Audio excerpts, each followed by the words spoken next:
Bwana. Tunaomba Bwana ukatufikisha katika ng'ambo nyingine. Wewe ni Mungu ambaye unayetenda makuu. Tunaomba Bwana ukatutendea kama kanisa lako. Tunaomba Bwana ukatuinua Jehova, kwa maana wewe ni Mungu unayeweza yote. Tukabidhi maisha yetu mikononi mwako. Tukabidhi kanisa yetu mikononi mwako. Ukaweza kuinua kanisa letu Jehova. Ukaweza kuinua madhabahu yako Mfalme, kwa maana wewe ni Mungu unatenda mema. Jina lako liinuliwe, jina lako litukuzwe. Tukabidhi ibada ya leo kwako Jehova, tukijua ya kwamba tutatoka hapa kama tumeinuliwa. Tutatoka katika nyumba yako tukiwa tumebarikiwa. Tunasema ni asante kwa kutubariki pia na familia Jehova. Tunaomba Bwana ukazibariki Jehova. Tunaomba Bwana ukazivukisha katika ng'ambo nyingine. Wale tuko pamoja na wale wengine hata wako manyumbani Bwana, pia tawakabidhi mikononi mwako, pamoja na hata familia zetu na wazazi wetu Jehova. Wote tawakabidhi mikononi mwako, ukawafunika na damu ya Yesu, ukawalinda Mfalme wa rehema, kwa maana wewe ni Mungu unayetenda mema. Asante Jehova, Mungu wa mbinguni, tunashukuru kwa ubali huu Jehova. Tunajiachilia mikononi mwako, tukijua Mungu wa mbinguni utaandamana nasi tunapoendelea na ibada ya siku ya leo. Asante Bwana kwa ajili ya wageni wetu, tunawakabidhi mikononi mwako, ukawabariki Mfalme wa rehema, jinsi ambavyo wamejitolea kuhudhuria ibada ya siku ya leo na kushiriki pamoja nasi. Tunaomba Bwana ukawabariki Bwana, ukawabariki Mtakatifu wa rehema. Tunawapokea kwa shukrani Jehova, kila ambavyo wamejitolea Bwana, ukawabariki Mfalme. Mbona wasihesabu hasara kuja katika nyumba hii yako Mfalme. Tunaomba Bwana mambo yao yote yakafunguka kwa ajili ya kuhudhuria siku ya leo. Uwainue na uwabariki Mfalme. Tunakungoja Bwana, tukijua ya kwamba mambo yote yatakuwa sawa kwa ajili ya utukufu wako. Na ni katika jina takatifu la Yesu nimeomba na hata kuamini. Amen. Tupigie Bwana makofi.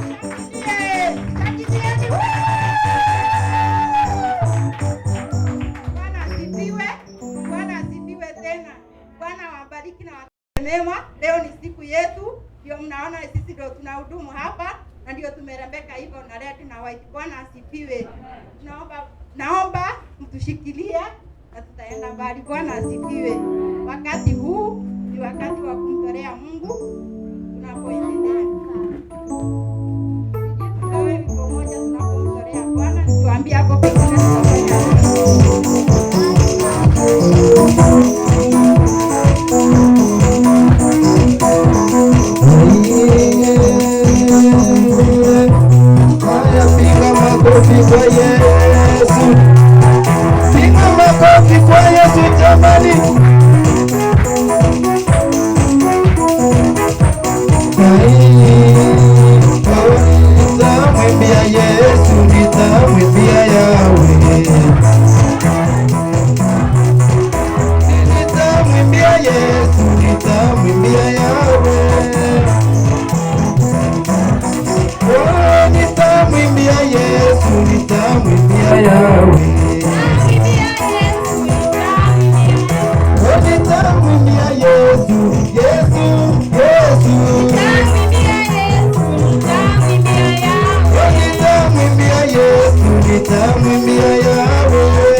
Haya mwambie hivi, nilikuwa kuliko wewe, nilikuwa mbaya kuliko wewe, nilikuwa mbaya kuliko wewe. Geukia mwingine jamani, geukia mwingine. Nilikuwa mbaya sana, nilikuwa mlevi kuliko wewe, nilikuwa mlevi kuliko wewe, nilikuwa mlevi kuliko wewe. Akanibadilisha Yesu, akanibadilisha Yesu.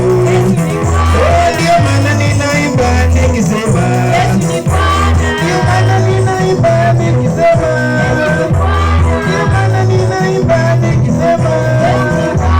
Malaika mbinguni wanasema, malaika makerubi wanasema, rafiki leo hii tunaimba, rafiki leo hii tunaimba. Amenibadilisha Yesu, amenibadilisha Yesu, amenibadilisha Yesu. Ninaimba imba moyoni, nimepata Yesu. Ukiona ninaimba imba moyoni, nimepata Yesu.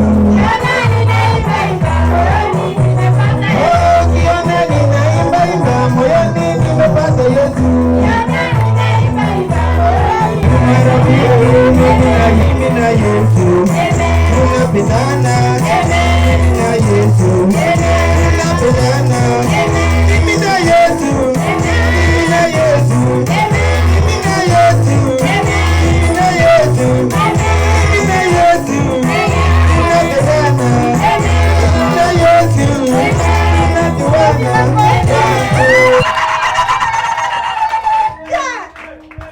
Bwana wabariki. Bali tumefika ni yeye. Bwana asifiwe. Yeye sio kwa nguvu zetu, bali ni kwa nguvu zake. Tumefurahia. Kama hatujachangamka bado tuendelee. Kwa sawa? Haya, Bwana wabariki wakati huu. Kama vile nimewaambia ni siku yetu ya wamama.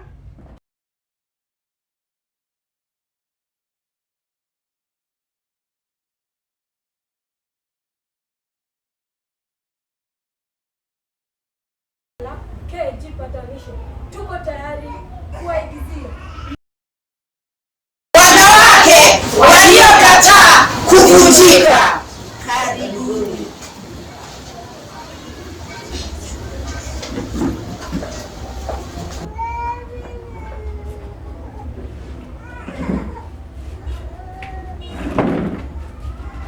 Kila uamsho mkubwa huanza tumboni mwa mwanamke.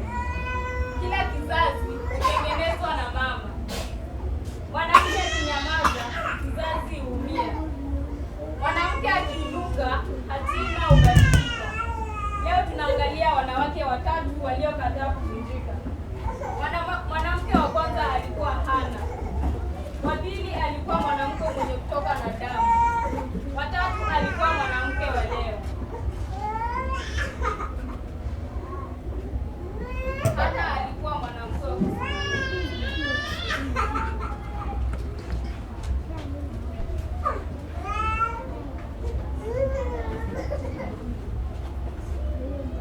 Bwana, mwaka baada ya mwaka nimekuja mikono mitupu, lakini imani sio.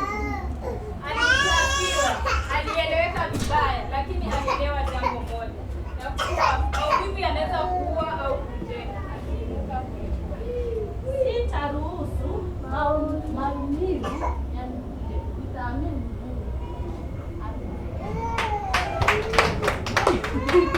Mwanamke wa pili alikuwa mwanamke mwenye kutoka na damu. Miaka 12 peke yake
Tuombe.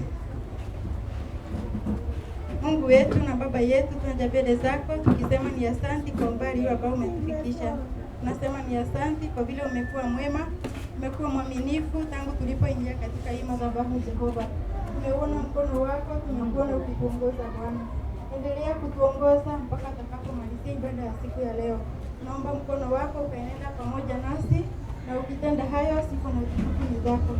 Kwa mbele zako tukisema ni asante kwa kutubariki na matoleo ya siku ya leo. Tuisenti mbele zako tukiomba Bwana ukaitakasa na damu yako, ukabariki hata wale ambao wametoa mfano wa rehema. Tunaomba Bwana ukawabariki pia wale hata hawajatoa pia nao ukawabariki. Bwana tunaomba inapoenda kufanya kazi yako iwe imebarikiwa, mfalme mwema. Tunaomba ukabariki matoleo yetu, na katika jina takatifu la Yesu nimeomba na hata kuamini. Amen. Nitaalika Mrs. Pastor. Mrs. Pastor akuja atuongoze hapo pengine. Tupige makofi anapokuja hapo.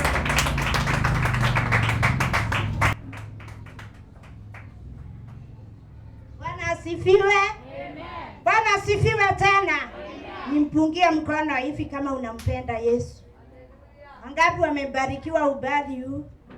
Wangapi wanajua leo ni siku gani? Hata nakuwa siku ya WWK patanisho. Wangapi wanajua leo ni siku gani? Ben. Siku ya wamama. Bwana asifiwe. Amen. Today is the International Women's Day. Bwana asifiwe. Wamama mpo? Uko. Wamama mpo? Uko. Tupigie wamama makofi, wamefanya kazi nzuri. Na wewe jipigie makofi kwa kukubali kusubiri. Alafu tupigie Mungu wetu makofi makubwa sana. Amen, amen. Kuna furaha asubuhi ya leo, nimeokoka. Kristo ni Bwana, amenilinda na amenihifadhi. Bwana asifiwe. Asubuhi ya leo ninamshukuru kwa wema wake na fadhili zake. Ubali tumeona akitushindania. Bwana asifiwe. Siweki sisi ni washuhuda ya yale imetokea asubuhi. Tumeona akitushindania. Shetani kama angeulizwa hatungekuwa vile tuko saa hii, lakini Mungu wetu ni mwema kwa maana ako na ushindi na ametuhakikishia ushindi. Bwana asifiwe. Sitachukua muda mrefu. Asubuhi ya leo nataka kualika our guest aje atuletee neno la Bwana. Bwana asifiwe. Ni rafiki yangu na ni rafiki wa kanisa hili, na usiulize ni rafiki wa kanisa hili nini. Wakati amko anakuanga na intercede hii church kama mko hapa. Na amekuja mara ingine na ingine kama mko. Bwana asifiwe. Na anaindasidia hii church. Bwana asifiwe. Na ni rafiki ya mchungaji wetu. Bwana asifiwe. Ama pastor hawezi kuwa na rafiki lady pastor.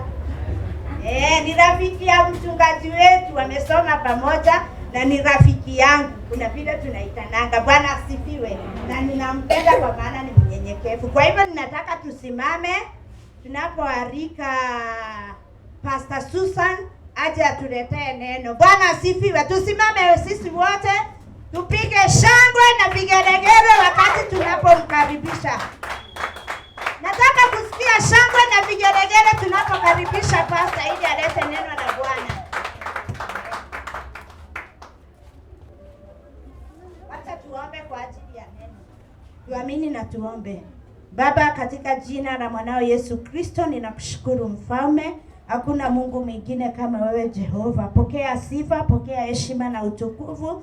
Asante kwa uaminifu wako, asante kwa ukuu wako, asante kwa rehema zako, asante kwa fadhili zako. Asante kwa ajili ya mtumishi wako Bwana. Ubali Bwana, tumeona ukitenda. Ni mengi Bwana imetokea asubuhi, lakini umetushindania na umetupigania Bwana. Mchana wa leo Bwana, tunapoenda kusikia neno lako, ninaomba ukatumia mtumishi wako jinsi upendavyo Bwana, katika jina la Yesu Kristo. Nikikataa mipango yote ya shetani, nikikataa confusion yote ya ufalme wa giza katika jina la Yesu Kristo. Ninamuombea upako wako utokao juu mbinguni kashuke juu ya maisha yake anapotuhudumia Bwana. Hudumia maisha yetu, hudumia kila mmoja wetu. Tusaidie kupungua ili ukaongezeke ndani yetu Bwana. Roho wako Mtakatifu akapata nafasi ndani ya maisha yetu, na ukitenda hivyo, sifa na shukrani ni zako. Kwa jina la Yesu Kristo nimeomba na kuamini. Asante. Tupigie Pastor Joyce makofi tunapochukua viti vyetu. Asante sana. Kabla nilete ujumbe, nataka kujitambulisha mimi ni nani na wale ambao nimekuja na wao. So ninaomba tu wataweza kusimama mahali wapo watusalimie. Ni one of my daughters. They are my daughters. Na tunafanya kazi ya Mungu pamoja. So naomba tu msimame. Nitawapatia tu kipasa sauti, msalimie watu wa Mungu. Asante, ma'am. Bwana asifiwe. Amen. Wacha niwaangalie tu nikiwa hapa. I hope hakuna mtu hanioni. Mimi nakuwa mrefu sana. Nimeokoka, Yesu ni Bwana. Naitwa Agnes Waboi. Huyu ni mama yangu, amenilea kiroho kwa mambo hata ya kawaida, mambo mengi sana siwezi kuelezea. Na ndio maana nilimwambia ya kwamba tutakuja na yeye. Napenda huduma yake sana. Amenikuza sana. Na ninashukuru pia kwa kuja mahali hapa, ni mara yangu ya kwanza. Na Bwana awabariki tukiendelea pamoja. Amen. Bwana Yesu asifiwe. Sistangu mkubwa amesema mengi. Kwa majina naitwa Joy, nimeokoka na nampenda Yesu. Mbarikiwe. Tuwapigie, tuongeze tu makofi. Asante. Sasa nami naitwa Pastor Susan Ngumi. Akijitambulisha anasemanga sema hii. Anasemanga hivyo, sema hii. Kwa hivyo ukikumbuka hii utasahau na yeye. Na nimeokoka, Kristo ni Bwana. Kwa hivyo ninaenda kuhubiri nikiwa nimeokoka na nikiwa nampenda Yesu. Mimi ni rafiki wa hii church. Nimekuja mara kadhaa kama hamuko, na tumelilia Mungu sana kwa sababu ya hii kanisa, na ninaona Mungu mahali anawapeleka ni mbali. Mchungaji ni rafiki yangu sana. Tulisoma naye, tulikuwa tunakaa pamoja. Na mchungaji hananga mambo mingi. Kama kuna wale wangeandikwa noisemakers, yeye angepatikana kwa noisemakers. Na ni wabaraka sana. Tukaenda pamoja na tukagraduate pamoja, na ninashukuru mchungaji sana kwa kazi kubwa unafanya hapa. Bwana atakuzidishia neema pamoja na Joyce. So pastor ndiye alikuwa rafiki wa kwanza, na tulipoendelea sasa akaniintroduce kwa Pastor Joyce. Sasa tumekuwa marafiki, tumekuwa kwa kikundi kinaitwa Favored Girls, na tumejuana zaidi ya vile tulifikiria, na sisi ni marafiki. So mimi ni marafiki wa wachungaji wenu. Sasa mtu akiwa rafiki wa mchungaji, si anakuwa tu rafiki yako? Si sasa wewe ni rafiki yangu. Na nimesema ninaitwa aje kwa sababu mimi ni rafiki yako? Nasikia? Hii ndio inakumbukika. Lakini sasa mume ndio Ngumi, mimi ni Susan. Amen. So wakati ambapo tuliongea na Pastor Joyce na akaniomba nije kwa sababu ya siku ya WWK tukapate kushiriki pamoja neno la Mungu, niliomba Mungu na Mungu amenipatia neno. Amenipatia neno la patanisho KAG. Na hii safari imekuwa na vikwazo mingi, lakini ninashukuru Mungu kwa sababu mahali kuna vita, kuna ushindi. Na shetani akipigana ujue ni vizuri, you are on the right track.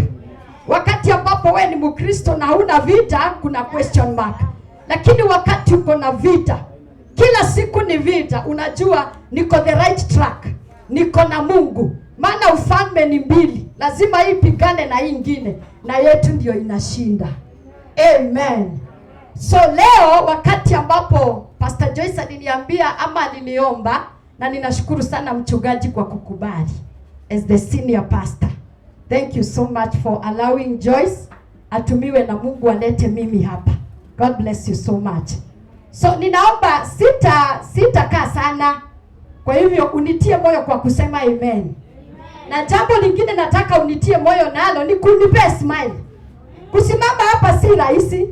Yule alikuwa anatuongoza hapa kwanza kabla kinanda imbe, I was just interceding for her. It is not easy. Na akajitia moyo. Nilikuwa na dada ubarikiwe. Hata akisema tufanye hivi kama ufanyi bado yeye anafanya. Yeah, we should encourage ourselves in the Lord. So ninaomba utanitia moyo, unipe smile na unipatie, ufungue kinywa chako useme amen. Leo nimekuja tushiriki kwa ufupi kwa sababu tulipoenda wamama katika dini yetu kubwa, Mama District ambaye anaitwa Reverend Helen alitupatia the theme of the year. Na akatuambia the theme of the year, it is the woman of a purpose. Mama ambaye ni wa kusudi, mama ambaye anajua ni nini anafanya. Na akatuambia tukimbie na hiyo theme. Na sasa kule kwetu mimi ninahudumu na kanisa la KAG mahali kunaitwa JTV Utawala. Kule kwetu Mungu ametupatia dhimu yetu nasi kama wamama, na dhimu yetu inasema hivi: a woman helped and strengthened by God. Hiyo ndio dhimu yetu. Maana tulikuja kugundua ndiposa tutimize hili kusudi, lazima tusaidiwe na Mungu na lazima tuwe na nguvu. Hallelujah. So nitatoka katika ile kichwa cha in our district, alafu sasa nitaendelea na kichwa changu nimekiweka, I am living for an assignment. I am living for an assignment. Ninaishi kwa sababu ya assignment. Sijui assignment ni nini kwa Kiswahili, but I believe tunaelewa. So ninaishi, I am living for an assignment. Na ninataka tusome katikati ya binti wangu ambayo nimekuja na wao. Huyu anaitwa Joy, ni media lady, na huyu mwingine anaitwa Agnes, ni msomi wa Biblia. So naomba unisomee test mahali ambapo tutakaa sana ni the book of Esther chapter 4 and verse 14. Esther chapter 4 and verse 14. So ninaomba utusomee hilo andiko. Mimi natusome. Tasoma kwa Kiswahili. Kwa maana wewe ukinyamaza kabisa wakati huu, ndipo kutakapo watokea Wayahudi msaada na wokovu kwa njia nyingine. Ila wewe utaagamia pamoja na mlango wote wa baba yako. Walakini ni nani ajuaye kama wewe hukujia ufalme kwa ajili ya wakati kama huo? Haya, tusomee Yeremia 1 mstari wa 5. Yeremia 1. Yeremia, nasikia watu bado wanafungua. Ni vizuri tupatane. Tuko patanisho. Kwa hivyo tupatane hadi kwa kusoma Bible. Amen.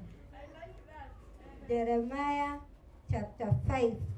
Na kama umekaa na rafiki na unaweza kumfungulia haraka, unaweza msaidia tu.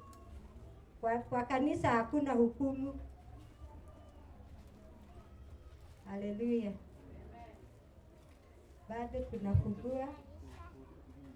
Acha niendelee tu, tutafika tu.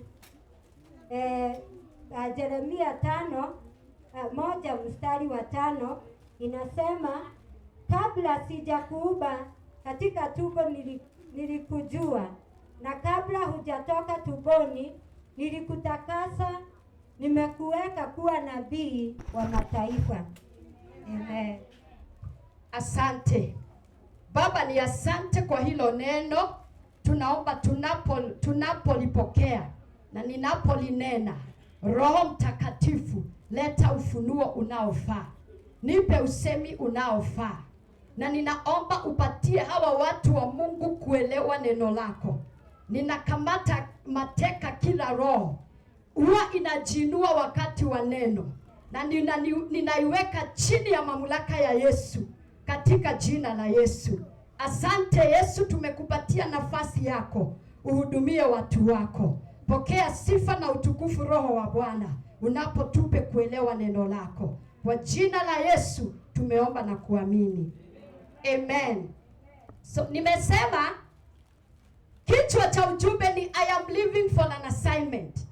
Na ninataka kuanzia na Jeremiah 1:5 ambayo imesema before I formed you in the womb I knew you.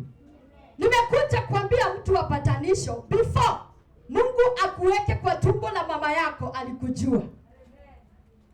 Before you were born I set you apart.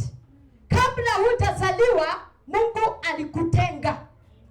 Kwa hivyo hii andiko inatupe kuelewa hivi ya kwamba ulipozaliwa kuna lengo na kuna kusudi. Hata kabla udike kwa tumbo ya mama yako Mungu aliweka. Ukisoma in the book of Psalms, I think it is 137. I'll still remember. The Bible, maandiko mahali nasema ya kwamba kabla sijakusanya siku zako, hata kabla Mungu akuunde akuweke kwa tumbo la mama yako, anasema I ordained your days. Imagine that is what God is saying. Even before you are born, before you are created in your mother's womb, God had ordained you. Na usi mtu ni Mungu. Mungu alikuchagua na akakuweka kando kwa sababu he has an assignment yako ufanye. So nimekuja kukwambia mtu wa patanisho ya kwamba haukukuja duniani kimakosa. Either ewe mama alikuwa anataka kutoa hiyo mimba ama alikunywa turugi, kwa sababu hapo mbele watu walikuwa wanaambiwa kunywa turugi itoke kama utaki mtoto. Lakini as long ulizaliwa kwa sababu God had an assignment. Mungu alikuwa na kusudi lako kuzaliwa. Kwa hivyo hauishi hivyo tu. Hauko duniani kimakosa. Uko duniani kwa sababu kuna kazi Mungu alitaka ufanye. Mahali tumesoma in the book of Esther chapter 4 and verse 14, ni wakati ambapo I think tunajua historia. Ndio nimesema tutasoma mstari kidogo tu kwa sababu hii historia tunaelewa. Wakati Esther kuna mfalme alikuwa anaitwa King Xerxes. Na alikuwa na mwanamke, thank God because today is WWK day. So nikiguzaguza wa mama mtanielewa. So kuna mama alikuwa anaitwa Vashti. And this lady ndiye alikuwa mke wa mfalme King Xerxes. Na huyu mama akaitwa na mfalme akaweze kuonyesha urembo wake. Na wakati ambapo aliitwa, Biblia inasema ya kwamba akakosa kutii mfalme. Na hilo jambo likaghadhabisha mfalme. Na wakati ambapo alikasirika, Biblia inasema mfalme akasema atafutiwe wasichana wengine. Na wakati ambapo anatafutiwa kukakuja msichana mmoja anaitwa Esther. Na huyo msichana akapata kibali machoni mwa mfalme. Na wakati alipata kibali akawa sasa ndiye the queen. So akaingia katika ikulu. Wakati aliingia ikulu, Biblia inasema Mordekai ambaye alikuwa amemulea, ambaye alikuwa ni wa ukoo wao, amekaa pale kwa lango. Na huyu Mordekai hangeingia ndani. Na maandiko inasema Mordekai akatambua kuna mtu alikuwa anaitwa Haman ambaye ndiye alikuwa the second command from the king. Haman akakuwa anasikia vibaya. Wakati anapita pale kwa lango kubwa, lakini akipita Mordekai hasimami, hampigiza salute. Na Haman akakasirika. Na akaunda jama ya kumaliza all the Jews, Wayahudi wote.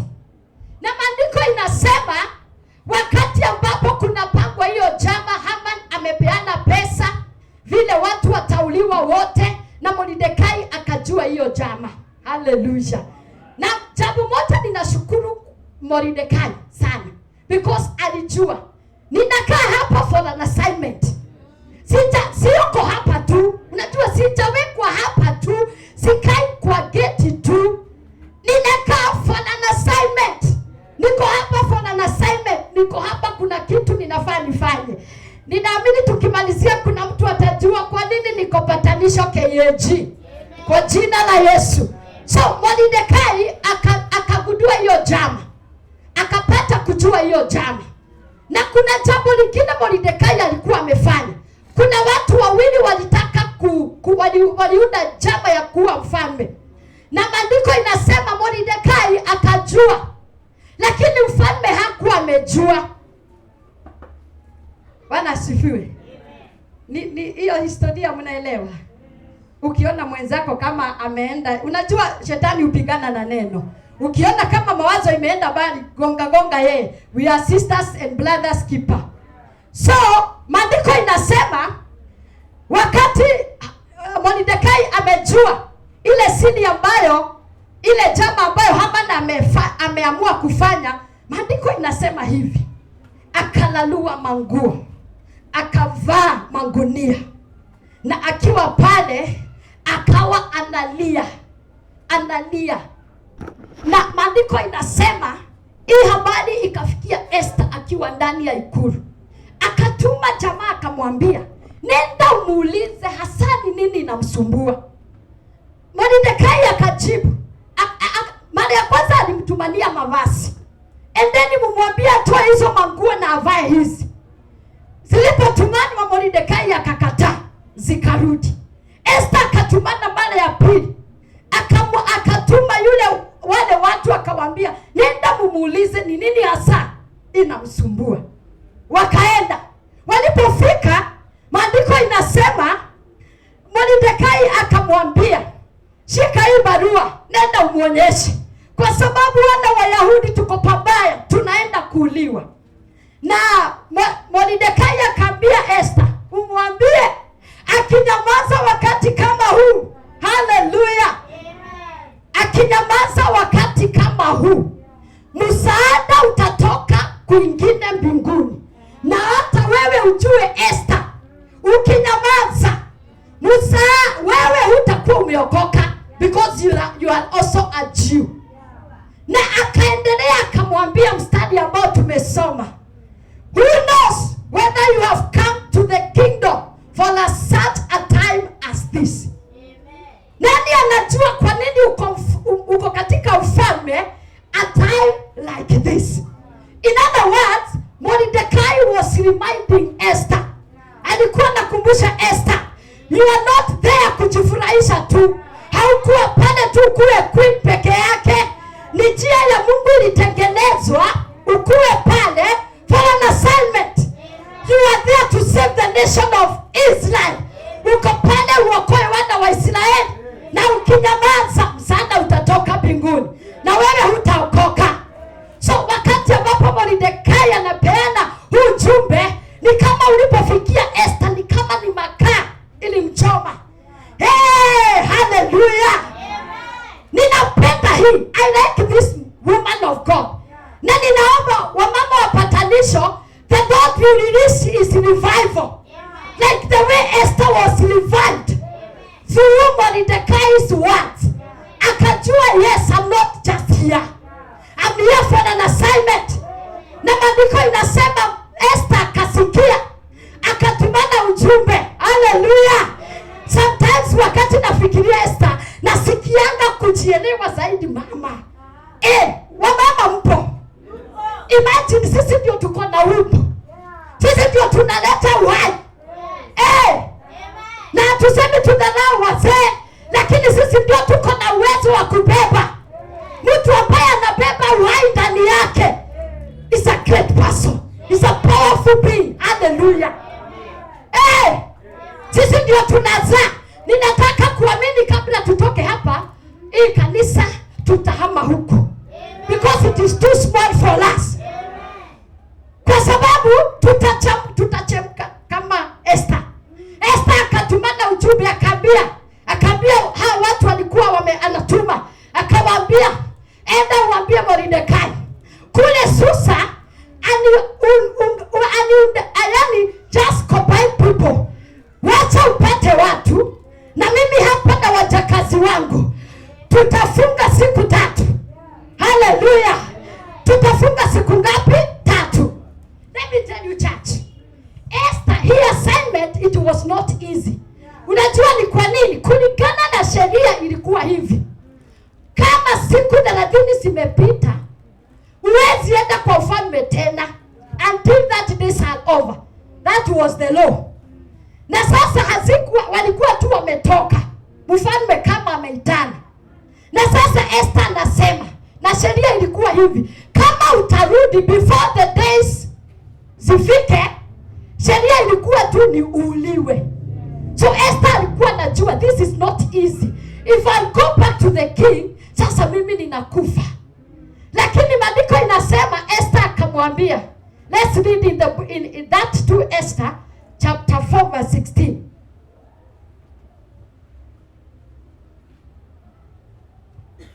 So nataka uandike point number 1 tunaposomewa.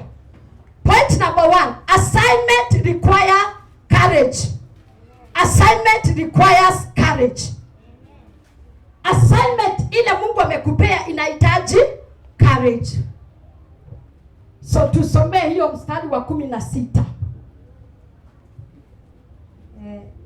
Esther 4:16 inasema hivi, uende ukawakusanye Wayahudi wote waliopo hapo Shushani, mkafuge kwa ajili yangu, msile wala kunywa muda wa siku 3, usiku wala mchana. Nami na wajakazi wangu tutafuga vile vile. Kisha nitaingia kwa mfalme kinyume cha sheria, nami nikiangamia na niangamie. Hallelujah. Nami nikiangamia nifanye nini? Niangamie. Esther alikuwa anajua nikirudi kwa mfalme, kabla anyoshe hiyo fimbo ninguze, na siku hasijafika ni kukufa. Lakini akasema I will go. That is courage. Hallelujah. Amen. Let me tell you church. Yes. Wewe mama na wewe mzee na wewe kijana, nimesema wakati ulizaliwa for an assignment. Mahali ulizaliwa with an assignment. Mahali umeolewa for an assignment. Mahali unafanya kazi for an assignment. Hapa kanisani patanisho, Mungu alikuleta for an assignment. Wewe si mtu wa kawaida. Na let me tell you, kuna mzee mmoja, kuna ndugu mmoja akatambua in their family, mimi nilizaliwa hapa for an assignment. Na huyo ndugu akasema, tumelelewa kwa umasikini, tumegrow kwa umasikini, tunaishi kwa umasikini. Lakini huyu ndugu akaambia Mungu, I believe na nimejua assignment yangu kwa hii familia ni kumaliza umasikini. Na huyu ndugu akaomba, akalilia Mungu. Let me tell you, huyu ndugu Mungu akambariki na pesa. Do you know why? Kwa sababu alitambua I am here for an assignment. Na let me tell you church, your assignment carry your blessing. Your assignment carry your health. Your assignment carry your deliverance. Your assignment carry everything. Inabeba kila kitu. Huyu ndugu akajua assignment yangu kwa hii familia yetu ni kuondoa umaskini. Na Mungu akafanya jambo, akabariki huyu ndugu. Alienda kwao, akanunua shamba kubwa, akajengea ndugu wao watatu nyumba za mawe. Alimaliza assignment yake, hakumaliza kwa sababu alijielewa. I am not here in this family. Siko hapa kwa hii familia nikae tu. Hallelujah. Sitazaa watoto tu nizae. Niko na assignment kama mama, niwaombe, niwafundishe neno la Mungu, kwa sababu neno la Mungu linasema from my womb shall come kings. Kutoka kwa tumbo zetu wa mama kutatoka nani? Wafalme. Mama, inajalisha ujue niko na assignment kwa hawa watoto wangu na hawata perish. So assignment requires courage. Esther akarisk. Esther had to risk her life to approach the king. Na anasema if I perish, I perish. Nani yako hapa atasema nimegundua assignment yangu na sasa God, I courage. Hallelujah. I pray for the courage. Ninaomba huo ujasiri ulikuwa na Esther, because courage is non-negotiable requirement for fulfilling destiny. Courage is non-negotiable requirement for fulfilling destiny. Courage is non-negotiable requirement for fulfilling destiny. Nataka tunapoendelea ujifikirie, mimi kwa nini Mungu aliniokoa? Kwa nini mimi ninaishi? Hallelujah.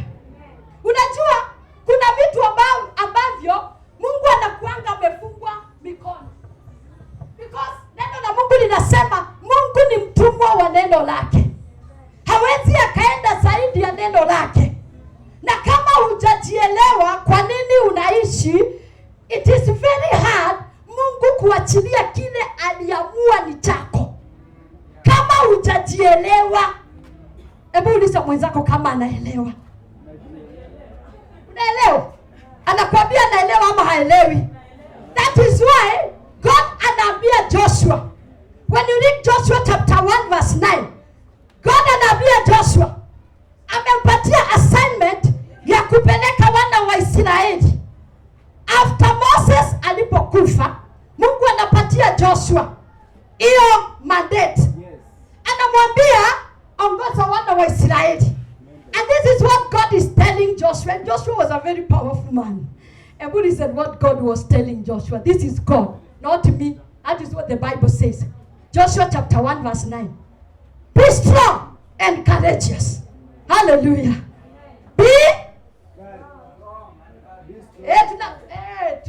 Tunafundisha na nyinyi.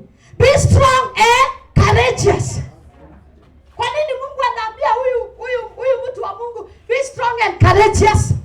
Alafu anamwambia do not be afraid, for the Lord your God is with you wherever you go. Ndio nimesema assignment yako ukijua ni gani, na ukuwe strong and courageous, because God is together with you. Hallelujah. Sema nitakuwa na nguvu kwa sababu Mungu yu pamoja nami. Hallelujah. Patanisho KG, wacheni niwaambie. Ukisoma Psalms 45 verse 1 inasema ulimi ni kalamu. Ulimi ni kalamu. Amen. Ukitaka kuandika vitu, wewe mhubiri akisema sema, andika. Katika ulimwengu wa roho uoni kuna mambo inatendeka makubwa na ya ajabu. So tumekubaliana number 1, you must be strong and courageous. Hallelujah.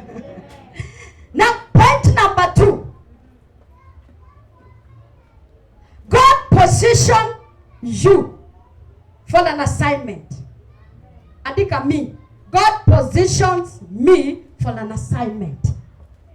Mungu ananiweka kwa sababu ya assignment.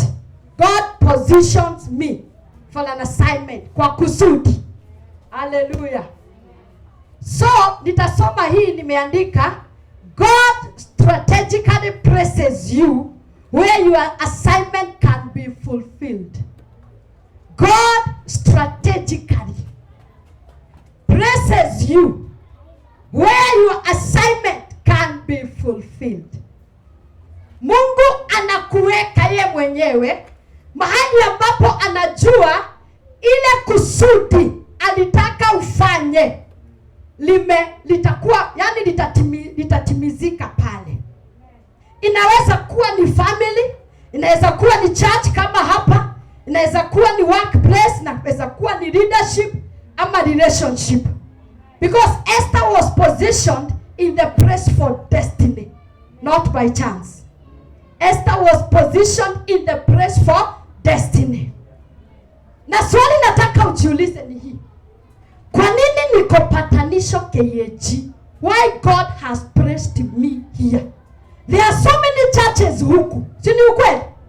Lakini Mungu amekuleta patanisho KG. Unajua ni kwa nini? Kwa sababu tumesema he got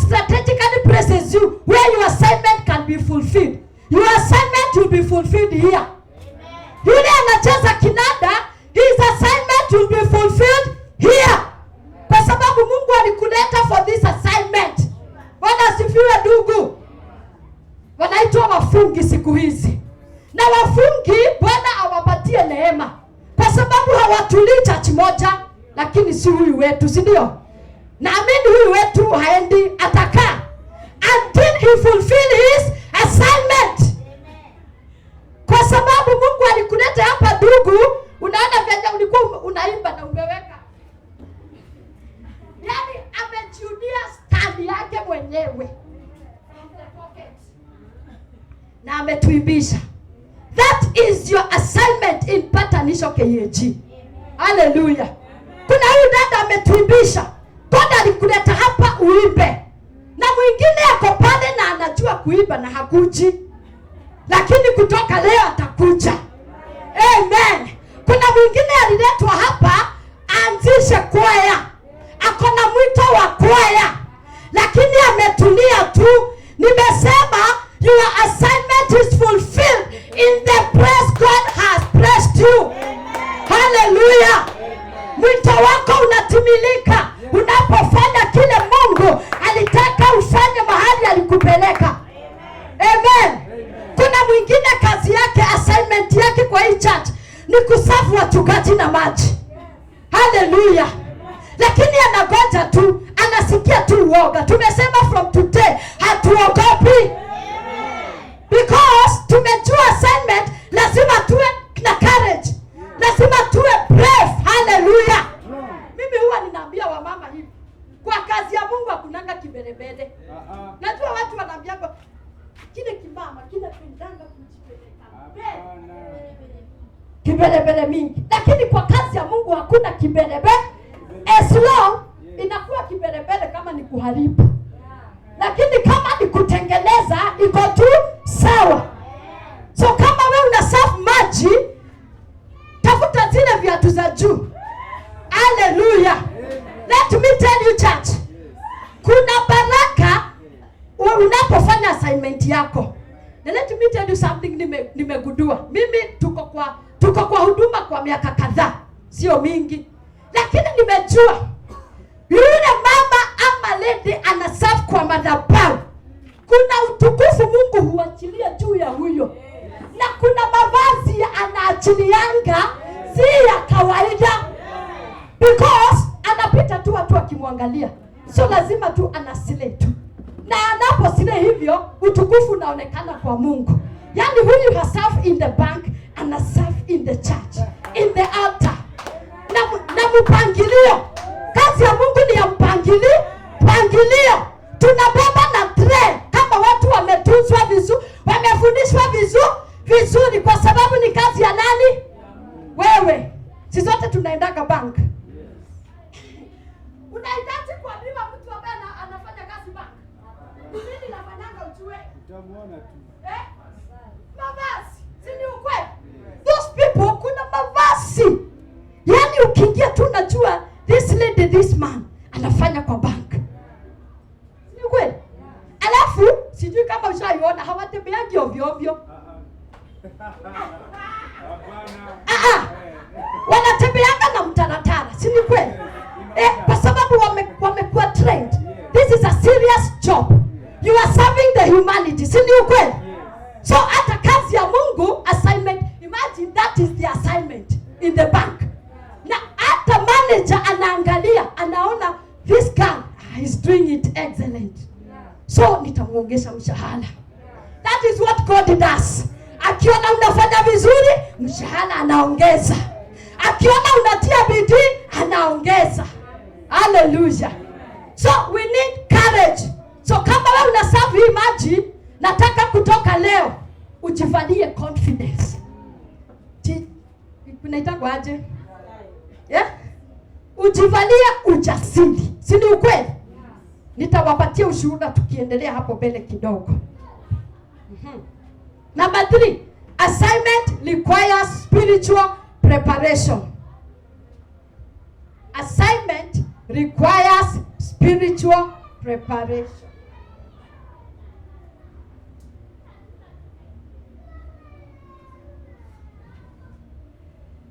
Na hii tutaiona tu hapo, ninaegemea tu hapo kwa Esther. Esther called the Jews to fast before she approached the king. So kwa assignment ile Mungu amekupea, you need to pray for yourself. Pray, hallelujah. Kama we assignment yako ni kuimba, usianze kutafuta nyimbo Sunday asubuhi. Spiritual preparation, hallelujah. Kama nyinyi ni waibaji, you look for a day for practice. You practice and you pray together. Spiritual preparation, hallelujah. Otherwise, ikikosa hiyo, utakuja ushike hii mic, watu wasikie kama unawapigia makelele.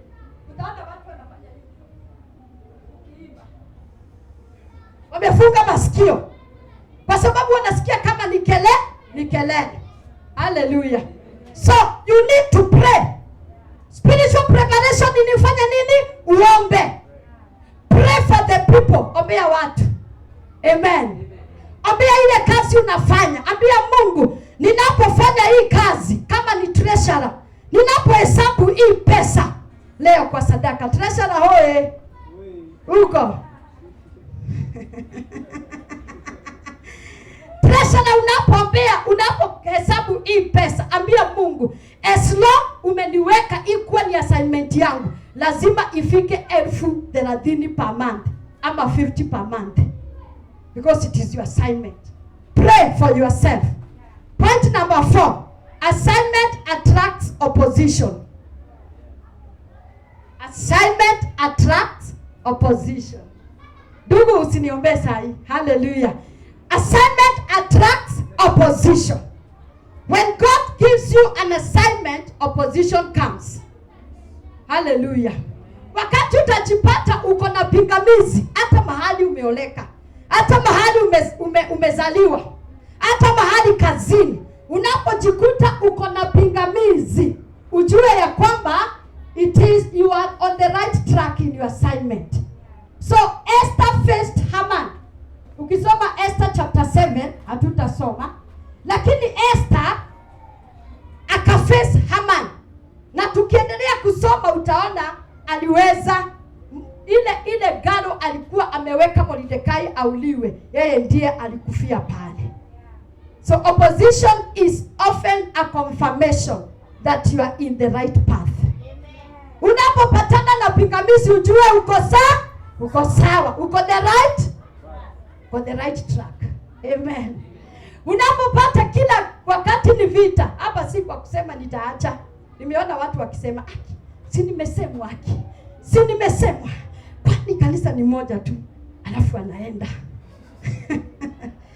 Hallelujah. Tunapopatana na pingamizi, tunajua we are on the right track. Nataka nimalizie kwa sababu naona muda wangu ndio huo. Nimebakisha tu dakika 15 kulingana na masaa. So nataka tusome number 5 ya mwisho. God rewards obedience to assignment. God rewards obedience to assignment. God rewards obedience to assignment.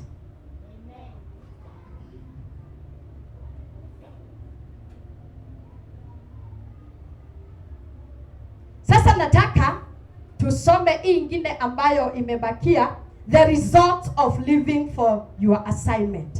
Result for fulfilling your assignment. Kuna matokeo baada ya kujua na kujielewa ni kwa nini ninaishi, ni kwa nini niko hapa. Kuna result. Wakati tuna serve God, kuna result. Number 1, God will fight your battles. Sema amen. God will fight your battles. Mungu atapigana vita vyako. Esther did not fight Haman. Esther did not fight Haman. Esther did not fight Haman herself. God turned the situation. So wakati uko kwa assignment yako, vita vyako Mungu atakupigania. Sema amen. Esther chapter 7 verse 10. Hiyo tusome kwa haraka dada yetu. Esther chapter 7 verse 10.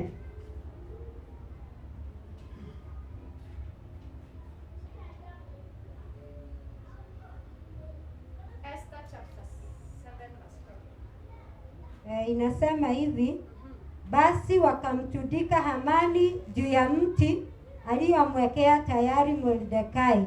Ghadhabu ya mfalme ikatulia. So Haman died on the same gallows he prepared for Mordekai. In other words, Mungu akapigana vita vyao. Wakati uko kwa assignment yako, nataka utulie. Zile vita zote unapatana nazo, tulia, Mungu atazipigana. Hallelujah. Kuna mama mmoja alikuwa assignment yake ilikuwa ni kufundisha Sunday school. Na alikuwa anajua hivyo. Na walikuwa wamekubaliana na mchungaji, yeye assignment yake ni kufundisha watoto. Lakini kulikuwa na changamoto. Mume wa huyu mama alikuwa analewa kila wakati. So asubuhi mama anaitwa akaokote mume wake kwa mitaro, akiwa amejifanyia vibaya kabisa. So huyu mama alienda akaambia mchungaji, sitaki kuachilia assignment yangu. Mchungaji, nataka unipe ruhusa. Tunafanyanga Sunday school saa 3. Nataka unipe ruhusa niwe ninakuja saa 4. Kwa sababu lazima niokote mume wangu kwa barabara, nimuoshe na nimpikie. Mchungaji akasema ni sawa. Kwa sababu aliona huyu mama ameelewa kazi yake. Huyu mama akaendelea hivyo. Anatoka nyumbani, anakuja, anaita watoto, anawafundisha. Hakuna siku hata moja watoto walikosa kusoma Sunday school. Na huyo mama akaendelea, kwa sababu anajua nini assignment yangu. Akaendelea. Hallelujah. Ninasema God will fight your battles. Mungu alipigania huyu mama hizi battles za mume. Siku moja huyu mzee alikuja tu hivyo akiwa amelewa, akakuja mpaka kanisani. Akasema mimi nataka kuokoka. Huyo mume wangu hajawahi niachilia. Kwa hivyo nimeona ameokoka, nataka huo wokovu. Huyo mzee aliokoka. Pigia Yesu makofi. God will fight your battles. Hata zile vita za nyumbani, vita za ndoa, vita za watoto, vita za kazi, Mungu atakupigania. And let me tell you, sasa wako na church. Huyo mume ni reverend. They have a church. Kwa sababu mama alijua niko hapa for an assignment. Wamama, nataka kusikia imani kubwa from you. Hallelujah. Hata kama huyu ni mlevi, nitapambana na yeye mpaka abadilike katika jina la Yesu. Hallelujah. Number 2, God will elevate you. Mungu atakuinua. God will elevate you. Situ kutukubaliana, unaniambia amen. Na unanipatia smile. I am just finishing. God will elevate you. Mungu atakuinua. So Mordekai moved from the gate to becoming second in command. I like that. From the gate to the second command. Mungu saidia watu wapatanishi waelewe the assignment. Kwa sababu Mungu atafanya nini? Atakuinua. Esther chapter 8 verse 2. The Bible says, let me read because of the time. The king took off his signet ring, which he had reclaimed from Haman, and presented to Mordekai. And Esther appointed him over Haman's estate. Hallelujah. Let me tell you, church. Usiconcentrate sana na maadui. Usiconcentrate sana na watu wale wanakupinga. Concentrate sana na your assignment. Imagine, nakumbuka Haman anaitwa na mfalme King Xerxes. Anaulizwa yule mtu ambaye kwa sababu alikuja akagundua kumbe kuna jambo Mordekai alifanya, na akauliza ni nini alifanywa. Watu wakasema hakuna, na hilo jambo likasumbua mfalme. Akasema ninataka niitiwe Haman. Akaitwa, akauliza Haman, ungependa yule mtu ambaye mfalme ameheshimu sana afanywe nini? Na ni adui yako anaulizwa, anafikiria ndani yake ni yeye. So akaanza kusema avalishwe mavazi ya kiufalme, avalishwe pete ya mfalme, alafu awekwe juu ya farasi, aende akisema huyo ndiye nini? Amependeza mfalme. Naye Hamani anasema, nani mwingine? Kiburi. Nani mwingine isipokuwa ni mimi? Anajisemea hivi. Sasa anaweka hiyo madoido yote kwa sababu anafikiria ni yeye. Akaambiwa bila kupunguza, ufanye Mordekai hivyo. Haleluya. Ndio ninasema hivi na ndio nina encourage patanisho KAG. Watu wale utupinga wanajuanga we have a great God. That's what they know. Mimi hiyo sina shaka, wanajua we have a powerful God. Na kile kitu wanafanyanga watufute moyo tuachilie Mungu. Lakini this time labda tuachilie kwa sababu wataulizwa wafanywe nini? Hiyo midomo ambayo inasemanga utaisha kesho, ndiye midomo Mungu atakayetumia aseme na kweli Reverend Evans amebarikiwa. Na kweli patanisho KAG Bwana ameinua, Bwana ameelevate to another level. Hallelujah. Unajua mimi ninaona next time hatutakuwa hapa. Tutakuwa kwa project yetu, tutakuwa tumejenga kwa sababu Mungu ameona venye mmekuwa faithful hata mkiwa hapa. Amen. Kuna wakati kwetu tulichekelewa Githongori. Kanisa yetu ilikuwa imeinama. Hata hii ni mzuri kwa sababu ni hema na hii hema haijainama. Kanisa yetu ilikuwa imeinama hapa juu, hata sio kando. I don't know hata ilifanyika hivyo aje. Huku kwa roof imeinama, iko karibu kutufikia ituangukie. Na hatuna uwezo wa kubadilisha. Na watu wakawa wanasema, church siko na maskini yake. Sasa watu akini maskini. Hakuna hata mtu mmoja anaona hii jengo itakuja kuangukia watu. Na unajua nini? Hiyo maneno ikisemwa, sijui ni Mungu anatakanga kabisa lazima ikufikie. Lazima usikie vizuri. Hata saa zingine unasema nafunga midomo, hawataniambia nafunga, lakini bado unasikia. Ndio uwe na dhati nini, si hata kama Penina hangekuwa provoked kuomba. So wakaongea. Tukajipe nguvu. Haleluya. Nashukuru Mungu kwa sababu ya wewe umejipatia nguvu mpaka saa hii. So siku ile tulianza kujenga kwa sababu tulianza na roof. Tukaweka chuma. Wakapita wakasema, hawa ni nini sasa wanataka kufanya? Juu tulikuwa tunajengelelea juu ya ile. Wakauliza, hawa watu ni nini wanataka kufanya sasa? Na huyo mama alikuwa anauliza mshirika mmoja wetu. Akamuuliza, ni nini mnataka kufanya sasa? Akaambiwa na huyo mama, tunataka kujenga church. Ya nini? Ndio tunaweka chuma. Akamwambia, si mumejiwekelea mzigo. Hamwezi. Mungekaa tu kwa hiyo mabati yenu, mfanye tu renovation huku juu. Lakini mzigo mumejiwekelea hamutaweza. Tulidhihakiwa. Hapo utawala tulidhihakiwa. Ushawahi akiwa mpaka ukitoka unasikia kuinama. Hakuna ile jina hujaitwa. Ule mchungaji wa shirika maskini alikuwa anaitwa hivyo. Na mchungaji wetu amekula na vanga high waist. Lakini hata na hiyo high waist anaonekana ni mchungaji wa maskini. Lakini let me tell you, Mungu akarudi akakuja kwa njia zake. Si tumeweka hiyo. Mungu tena huyo mama bado akakuja akauliza, haya na mumemaliza tukiongea tu. Tunasikia wanajuanga. They always know when you are making progress. Nataka kama umeanza kujenga nyumba, enda unaweka tu mawe wengine moja. Bado kuwe na progress.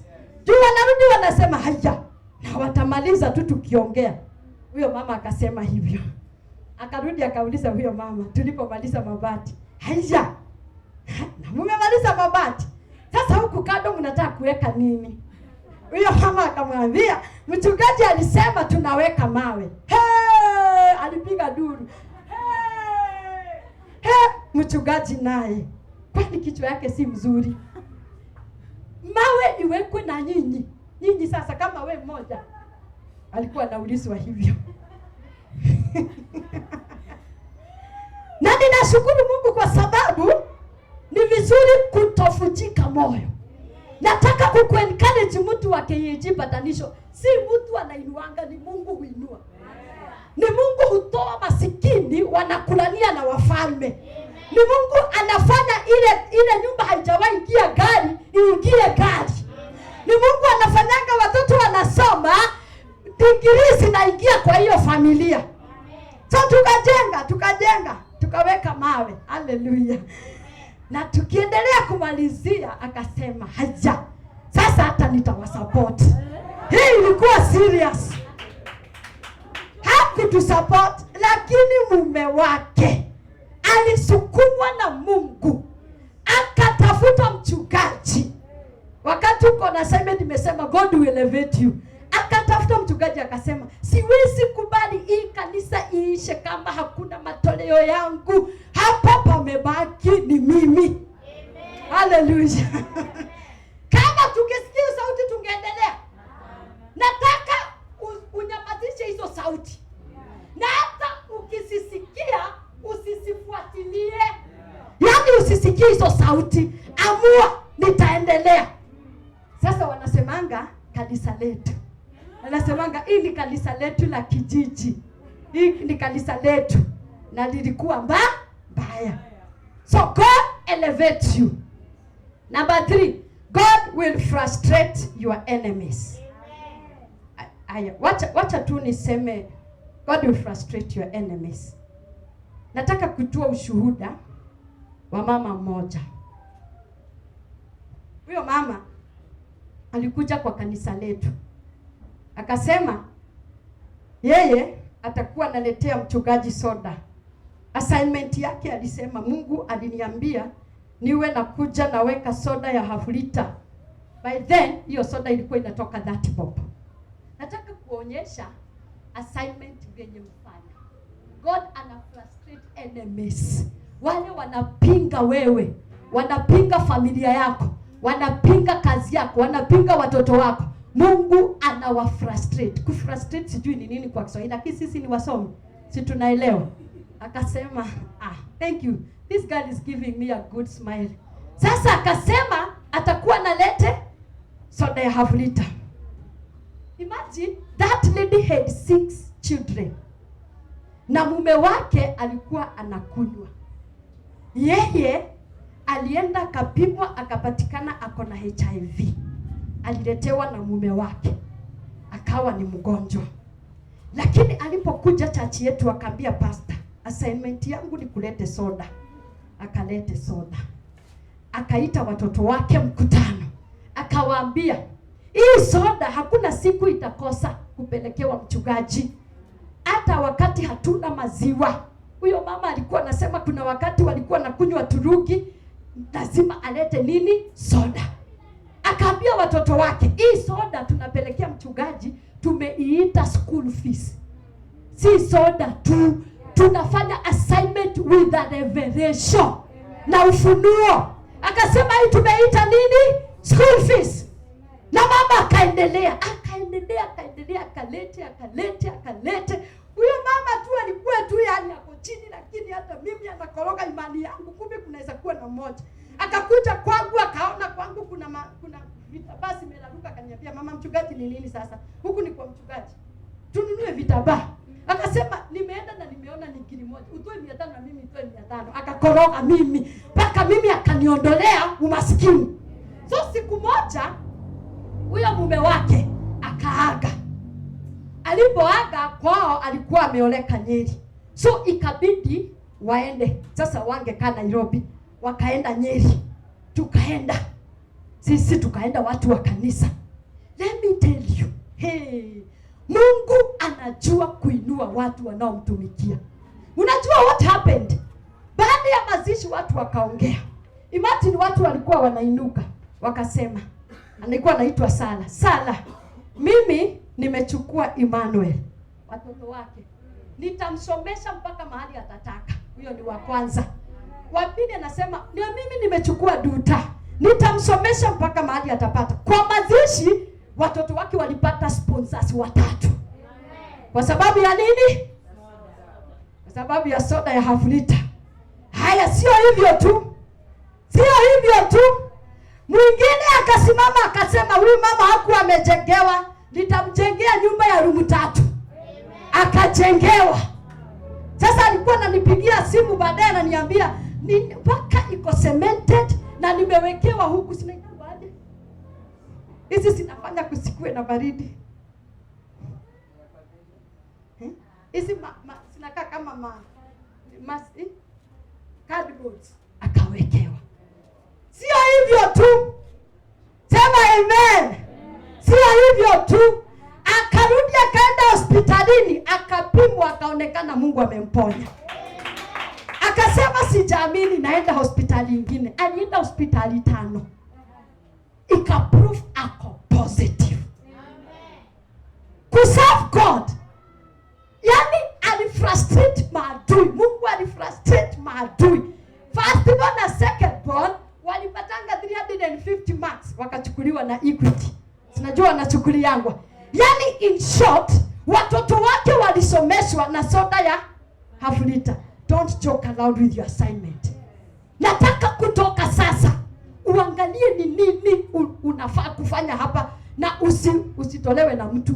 Kuna mama alimfesa akamwambia, ulitupata hapa na utatuacha hapa. Hapa sisi ndio kusema. Mama mmoja tu ataachie tu aliambia huyo mama kumvunja moyo. Umetupata hapa na utatuacha hapa. Naye akamwambia, mtaniacha hapa. Nimewapata lakini mtaniacha hapa. Akasimama. Na ni kweli Hudi alimwambia hivyo. Alikufa. Nani aliacha mwingine? Hatufurahii kifo. Lakini wakati Mungu ametuita kwa assignment, tukue very serious. Na ya mwisho kabisa, your assignment will save many people. Assignment yako itaokoa watu wengi sana. Si huyo mama aliokoa? Haya, sasa nimemaliza na ninalete ushuhuda wa mwisho. Haleluya. Mimi nimekuwa na watu ambao walikuwa wanafanya assignment. Mmoja, hata hawa tuko na wao hapa, wanaweza wakasema. Huyo alikuja akasema, ile assignment imenileta hapa KNG Chatiview ni kununuanga tu kitambaa ya mchungaji na kujipangusa jasho. Akakuwa analeta vitambaa 2, kila mtu, mama mchungaji na mchungaji yake. Akaambia Mungu, nikipangusa jasho hivi, Mungu awe anatoa mashinda zangu hivyo. Kila Sunday akalete. Bwana aliondoa mashinda zake hivyo. Na saa hii amebarikiwa. Amen. So ninataka kutia mtu moyo. Nikwambie ya kwamba unaishi kwa assignment. Na kama hujaijua, ambia Mungu nisaidie nielewe. Kama ni kuimba, ambia Mungu nisaidie nielewe. Nafaa kuimba mpaka wapi? Kama ni kuosha church, nisaidie nielewe. Amen. Naomba tusimame kwa miguu yetu. Hallelujah. Hallelujah. Unaweza kufanya, unaweza kutenda mambo makubwa zaidi ya nivyo. Tunapoimba huo wimbo, nataka tu nikupe tu dakika moja. Uambie Mungu, nisaidie nielewe my assignment. Na kama umeelewa, ambia Mungu, nisaidie niwe na nguvu. Nijaze na nguvu zako Roho wa Bwana. Nikapata kufanya hii assignment venye Mungu ulikusudia nifanye. Maana siku ya leo nimegundua assignment ama kusudi langu liko na baraka zangu, liko na uponyaji wangu, liko na uponyaji wa ndoa yangu, liko na uponyaji wa familia yangu, na hata wa mwili wangu, na hata wa kazi yangu, katika jina la Yesu. Kwa hivyo tunapoenda kuabudu Bwana na huo wimbo, ninataka tu nikupatie tu dakika moja. Haleluya. Amen. Kwa sababu Mungu anaweza kufanya mambo makubwa ambayo wanadamu hawezi akafanya. Mungu anaweza akakuinua na akubariki na fedha. Ile assignment tunataka kufanya na pesa, Mungu ataweka mikononi mwako. So unapoambia Mungu hivyo na unapojisarenda kwa Mungu, mwambie Mungu, nimejua na sikuwa labda hapo mbele sikujua, lakini sasa nimeelewa. Niko hapa for an assignment. Bwana nisaidie. Bwana nisaidie katika jina la Yesu. Unaweza kufanya. Unaweza kutenda.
Katika jina la Yesu, tumeleta ujumbe